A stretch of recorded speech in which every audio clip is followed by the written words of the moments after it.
आज हम बात करते हैं हिंदुओं के एक बड़े त्यौहार की, जिसे सौभाग्यवती स्त्रियां ज़्यादा करती हैं। करवा चौथ। करवा चौथ को करक चतुर्थी भी कहा जाता है। करक संस्कृत शब्द है। करक का अर्थ होता है करवा। करवा का अर्थ होता है मिट्टी का एक बर्तन जिसमें टोटी लगी रहती है, ऊपर ढक्कन रहता है। इसे करवा कहते हैं। आप सभी लोग जानते भी हैं। करवा चौथ का त्यौहार जम्मू कश्मीर, हिमाचल प्रदेश, उत्तर प्रदेश, मध्य प्रदेश, बिहार, झारखंड, हरियाणा, राजस्थान, इन प्रदेशों में ज़्यादा मनाया जाता है। भारत के अलावा यह त्यौहार नेपाल में भी मनाया जाता है और प्रवासी भारतीय तो हर देश में ही मना लेते हैं इस त्यौहार को। भारतीय संस्कृति काफ़ी फैल चुकी है क्योंकि भारतीय सभी देशों में रहने लगे हैं। कार्तिक मास की कृष्ण पक्ष की चतुर्थी को यह करवा चौथ का व्रत मनाया जाता है।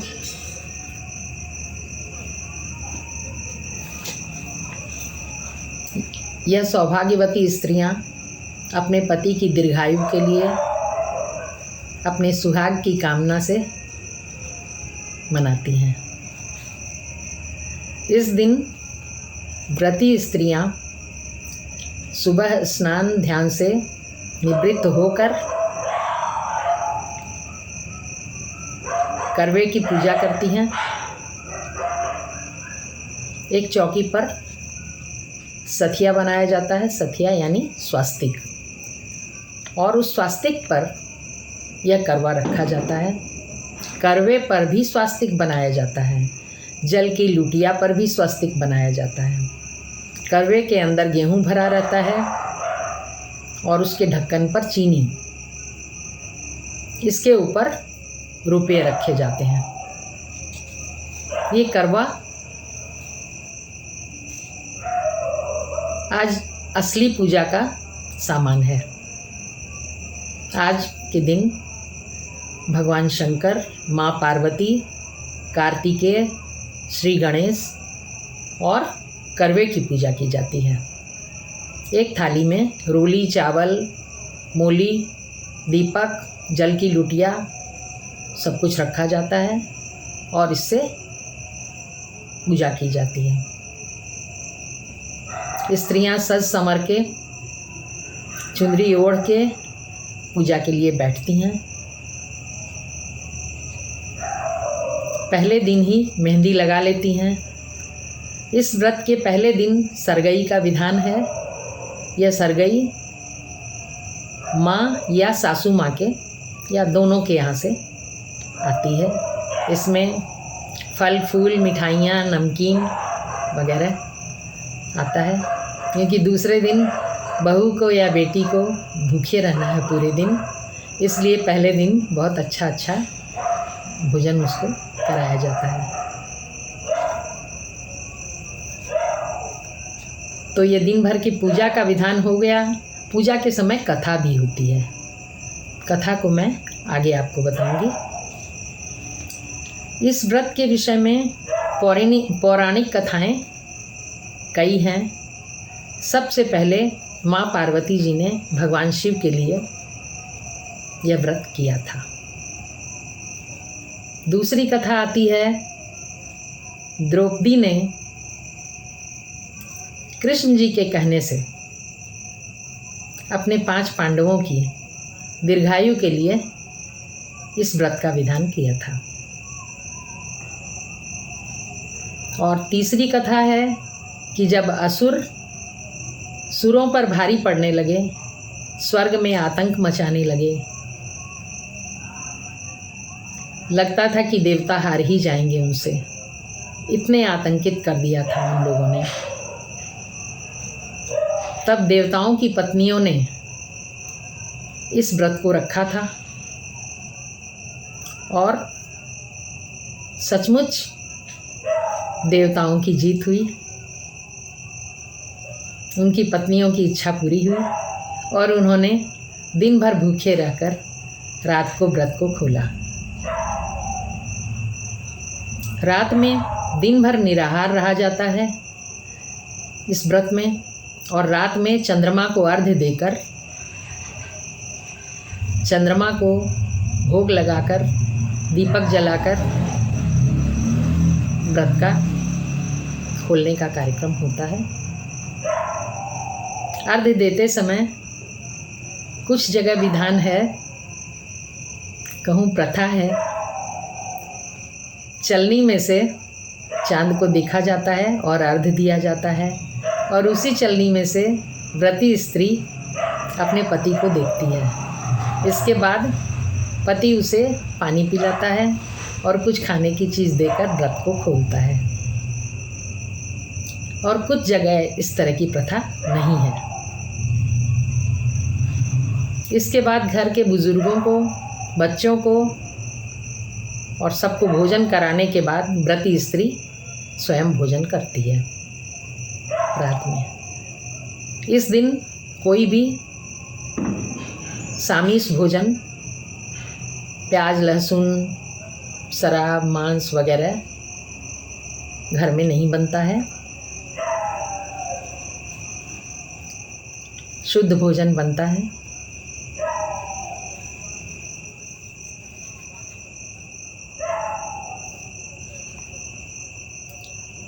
राजस्थान में एक कथा होती है। ये कथा मैं बाद में बताऊंगी। पहले मैं बताती हूँ कि चंद्रमा को अर्घ्य देते समय क्या मंत्र बोला जाता है। गगनार्णव माणिक्य चंद्र दाक्षायणी पते गृहान अर्घ्यम मया दत्तम गणेश प्रति रूपक। करवा चौथ का व्रत नारद पुराण के पूर्व भाग चतुर्थ पाद अध्याय क्रमांक 113 में वर्णित है। अब मैं जो कथा राजस्थानी लोग कहते हैं करवा चौथ में, वो आपको सुनाती हूँ। एक साहूकार था, उसको 7 बेटे थे और एक बेटी थी। बेटी भाइयों की बहुत प्यारी थी, बहुत प्यार करते थे भाई। बेटी का विवाह हो चुका था। करवा चौथ का व्रत जिस समय आया, बेटी भी मैके आई हुई थी। भाई रोज अपनी बहनों के साथ भोजन करते थे। करवा चौथ के दिन भी सभी भाभियां और ये बेटी व्रती थी।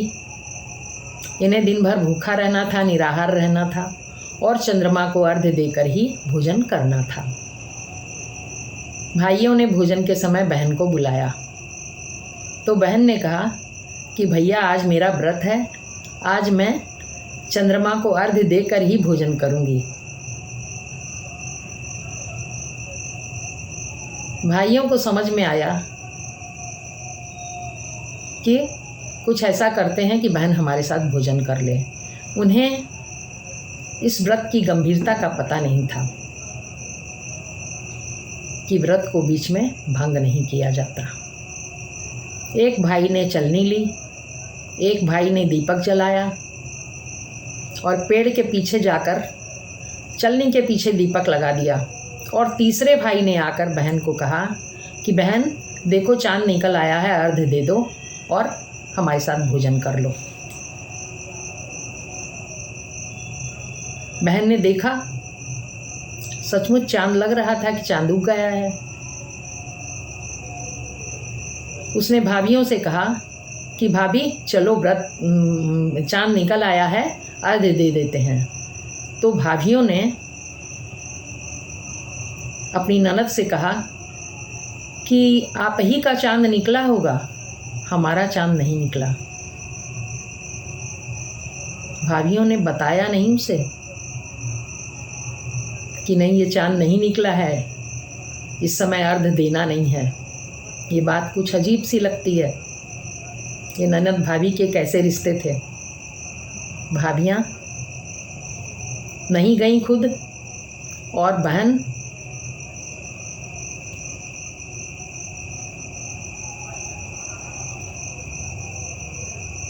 जाकर अर्घ दे ली।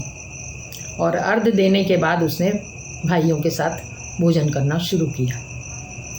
पहले ग्रास में बाल आ गया मुंह में, दूसरे ग्रास में छींक आ गई, और तीसरे ग्रास में उसके ससुराल से कोई लेने के लिए आ गए, इस खबर के साथ कि लड़की का पति बहुत बीमार है।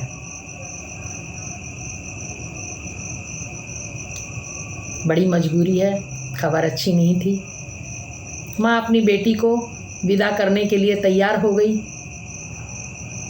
बक्सा जब खोलती है तो उसमें से, भाई जब विदा हो रही है लड़की, विवाहित लड़की को रंगीन कपड़े पहनाते हैं, लेकिन वहाँ बक्स में से तो सीधे सब सफ़ेद कपड़े ही निकल रहे थे। यह है कि शगुन खराब था, ये दिखाने के लिए, ये प्रतीक है कि उसको रंगीन कपड़ा माँ पहना के नहीं भेज सकी, क्योंकि कुछ अहित हो चुका था। तो माँ ने मजबूरी में सफ़ेद कपड़े ही बेटी को पहना दिए। माँ किसी बुरी आशंका से पीड़ित थी। उसने एक चांदी का रुपया अपनी बेटी के पल्ले से बांध दिया और कहा कि तुम जो रास्ते में मिले उसके पैर छूना। ये देखिए, ये पैर छूने का, कि जिसके भी पैर छुओगी वो आशीर्वाद देगा, शायद तुम्हारा हित हो जाए। इस कारण से पैर छूने की आज्ञा माँ ने दी थी, और बेटी ने उस बात को मान लिया। अब वो रास्ते में जा रही है और जो भी मिलता है उनके पैर छूती है, जो बड़े लोग मिलते हैं।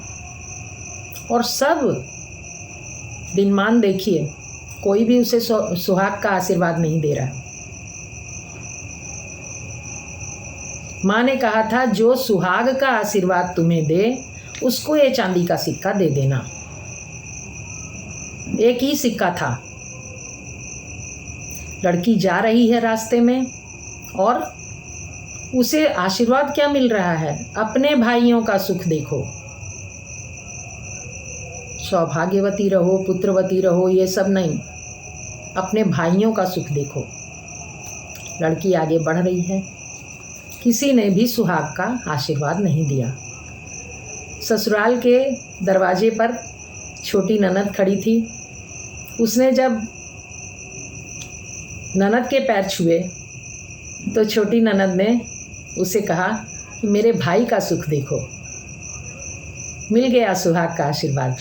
उसने वह सिक्का अपनी ननद को देकर उनका पैर छू लिया। राजस्थान में विधान है, ननद कितनी भी छोटी है उनका पैर छुआ जाता है, उन्हें बड़ा माना जाता है।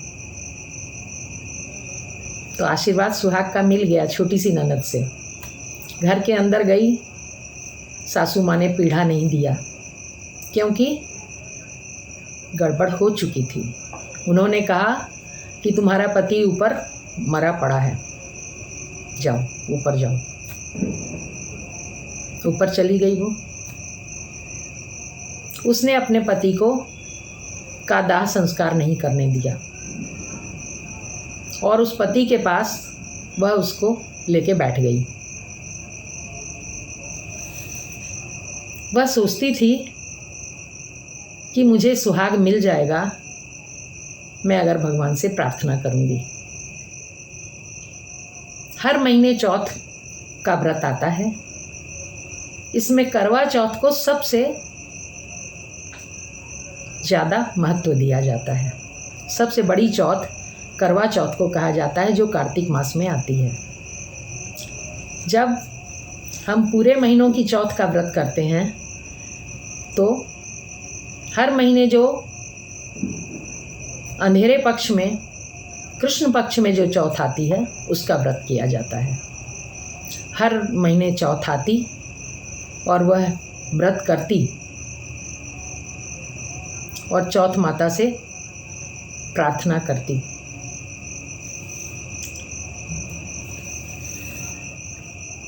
और चौथ माता कहती कि अगले महीने की चौथ आएगी, उनसे मांग लेना सुहाग।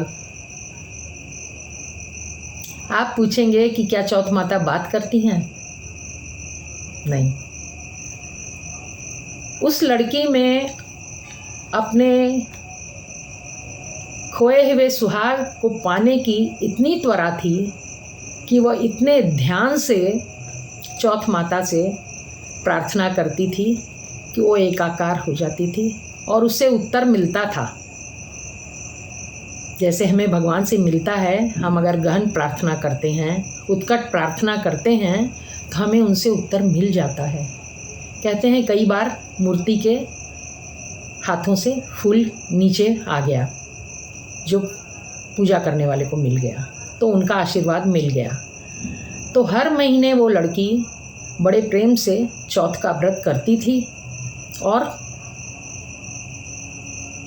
प्रार्थना करती थी कि मेरा सुहाग लौटा दीजिए। तो हर बार जो चौथ आती थी वो कहती थी कि अगली वाली चौथ से मांगना, मेरे में उतना पावर नहीं है, अगले वाली देंगी तुमको। तो इस तरह करते करते पूरे महीनों की चौथ उसने कर ली। किंतु जब कार्तिक मास आया और करवा चौथ आई, तो उसने व्रत करके जब प्रार्थना की तो उसने पाया कि बहुत नाराज़ हैं करवा चौथ माता। वो कह रही हैं कि भाइयों की प्यारी करवोले, दिन में चांद उगानी करवोले, व्रत तोड़नी करवोले, और बहुत नाराज़ हैं। उन्होंने चौथ माता के उसने पैर पकड़ लिए। ये फिर वही बात है, वो अपने पूरे ध्यान में उनको जकड़े है, उनके पैरों को पकड़ रखी है कि माँ मैं अनजान थी, मेरे से गलती हो गई है, आप कृपा करके मेरे सुहाग को लौटा दीजिए। वह चौथ माता के चरण पकड़ के रोने लगी। चौथ माता प्रसन्न हो गई। उन्होंने अपनी अंगुली में से मेहंदी निकाली, आँखों में से काजल निकाला, मांग में से सिंदूर निकाला और छोटी अंगुली से जल लेकर उसके पति पर छिड़क दिया। उसका पति उठ बैठा, आँख मलता हुआ कह रहा है कि कितना सोया, बड़ी गहरी नींद आई थी। तो उस लड़की ने कहा कि क्या आप सोए? मुझे साल भर हो गया आपको लिए बैठी हूँ, आप जिंदा कब थे? मुझे तो मेरा सुहाग चौथ माता की कृपा से मिला है, उन्होंने मुझे मेरा सुहाग लौटाया है। मैं तो बहुत बड़ी गलती कर चुकी थी। तब ये खबर नीचे सब परिवार वालों को मिली। उसने जाकर अपनी सासू माँ के पैर छुए, जिठानियों के, बड़े लोगों के, सबके पैर छुए। पति उसका जिंदा हो चुका था और उसके जीवन में खुशियाँ आ चुकी थी। सारे शहर में ढिंडोरा पिटवाया गया कि करवा चौथ का व्रत सभी लोग करना और व्रत पूरे करना, व्रत को कभी भी अधूरा नहीं करना, बीच में नहीं तोड़ना, विधि विधान से व्रत करना। अगर व्रत करते हो पूरी श्रद्धा के साथ करना, तो चौथ माता सबको अखंड सुहाग देंगी। तब से सब लोग फिर करवा चौथ का व्रत करने लगे। जय हो चौथ माता की।